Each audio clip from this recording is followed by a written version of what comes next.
Your advisor charges 1% a year. 1%, it sounds like a rounding error, the kind of number you wave off. So watch what that rounding error does. Over a lifetime of saving, that tiny 1% can quietly swallow a quarter of the money you'd have ended up with. Now the question gets serious. Because the real question was never advisor or no advisor. It's what exactly are you paying for, and could you get it for less? Give me about 10 calm minutes and you'll know how to answer that for your own money. Here's why this matters for real money, not just theory. A financial advisor can be one of the most valuable people in your financial life, or one of the most expensive, and the two can look almost identical from the outside. Both wear the nice suit. Both have the confident handshake and the polished slide deck. But one is a true professional who earns their fee, and the other is quietly charging you a fortune for something you could do yourself in an afternoon. Most people never learn to tell the difference, so they either overpay for decades without noticing, or they avoid help they genuinely need out of a vague distrust. Neither is a good place to be. So let's make you the person in the room who knows exactly what they're looking at. Before we do the math, one honest note. This is the corner of the internet where money gets explained with no sales pitch attached. So if you want that, the subscribe button does the rest. Now, let's see what a single percent actually does over a lifetime. So let's start with what a financial advisor even is, because the word is almost uselessly broad. It covers everyone from a true fiduciary planner to a salesperson with a nice title. And that word, fiduciary, is the single most important one in this whole conversation. A fiduciary is legally required to put your interests ahead of their own paycheck. That's it. That's the whole idea, and it's rarer than you'd think. Because plenty of people who call themselves advisors are really salespeople, paid a commission to steer you into particular products, whether or not those products are the best thing for you. So the first question isn't how likable this person is. It's a blunter one. Are they a fiduciary, and how exactly do they get paid? Not all advice is the same thing, and the friendly logo on the door won't tell you which kind you're getting. Now the math that changes how you see that 1% forever. It sounds tiny because you're comparing it to 100. But you're not paying 1% of your gains. You're paying 1% of your entire balance, every single year, in the good years and the bad ones, for as long as you're invested. Picture two people who save the same amount and earn the same returns for 30 years. The only difference is that one of them pays a 1% fee along the way. When they retire, the one who paid the fee can end up with roughly a quarter less money. Not 1% less. A quarter less. That's because the fee doesn't just take a slice today. It takes everything that slice would ever have grown into. John Bogle spent his life hammering one idea, that the quiet magic of compounding your returns gets slowly overwhelmed by the tyranny of compounding your costs. So here's the line to keep. 1% sounds like a rounding error.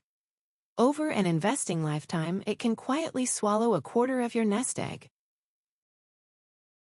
Now, before this turns into a pile-on, let me be just as honest about the other side, because a good advisor can be worth every penny. Here's when.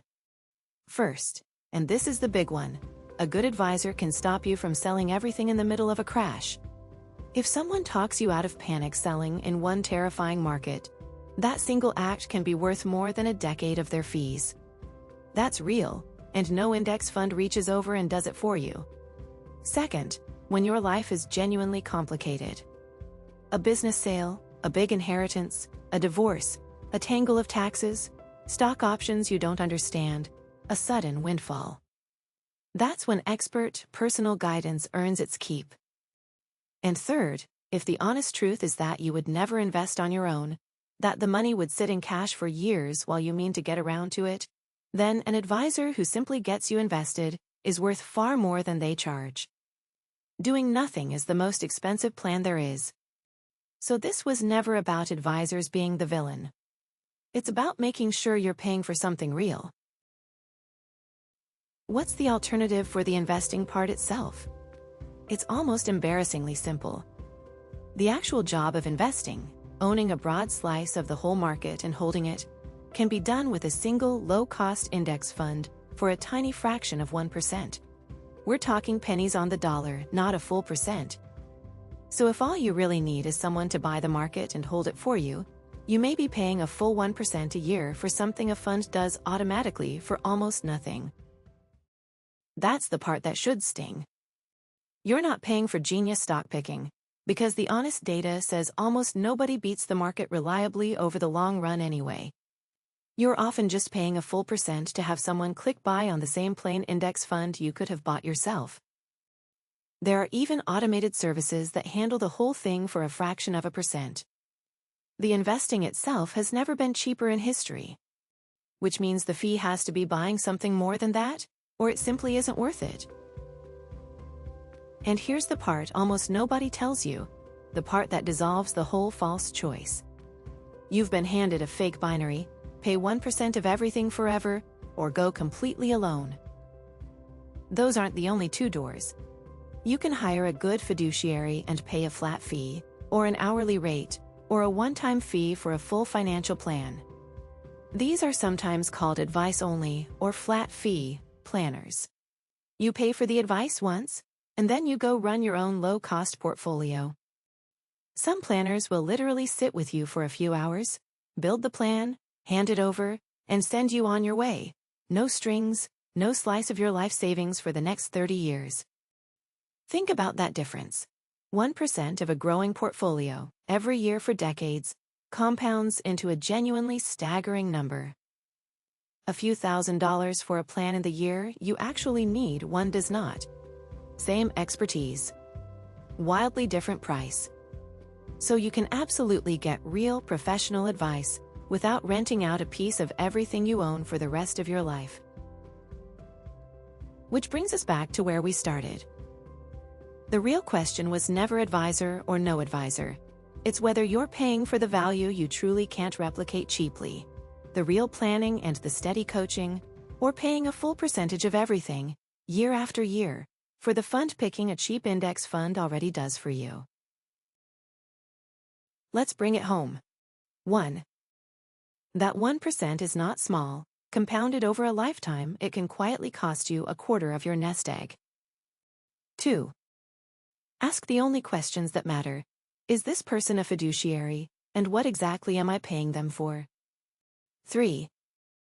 The investing itself is nearly free now, so never pay a fortune for fund picking. Pay only for real planning and for the coaching that saves you from yourself. And 4. Remember the middle door. A flat fee or an hourly plan buys you the expertise without surrendering a slice of everything forever. So here's your one move for the next 24 hours, and it might be the most valuable phone call you make all year. Find the single number that matters. What do you actually pay, all in, every year? Not just the advisor's fee, but the fees on the funds underneath it too. If you don't know that number, that is the problem, because you can't judge whether something's worth it until you know what it costs. So call and ask plainly in dollars and in percent, what am I paying you every year? A good fiduciary will answer in a heartbeat. Anyone who dodges the question just answered it. Because remember what that small number really is. 1% sounds like a rounding error. Over an investing lifetime, it can quietly swallow a quarter of your nest egg. That's not a fee, that's a silent partner. Once you know what you're paying, and exactly what it buys you, you're the one in control of the decision. So if you want the kind of money talk where you always know exactly what you're paying, and why, subscribe. Calm investors. Build wealth with patience, not panic.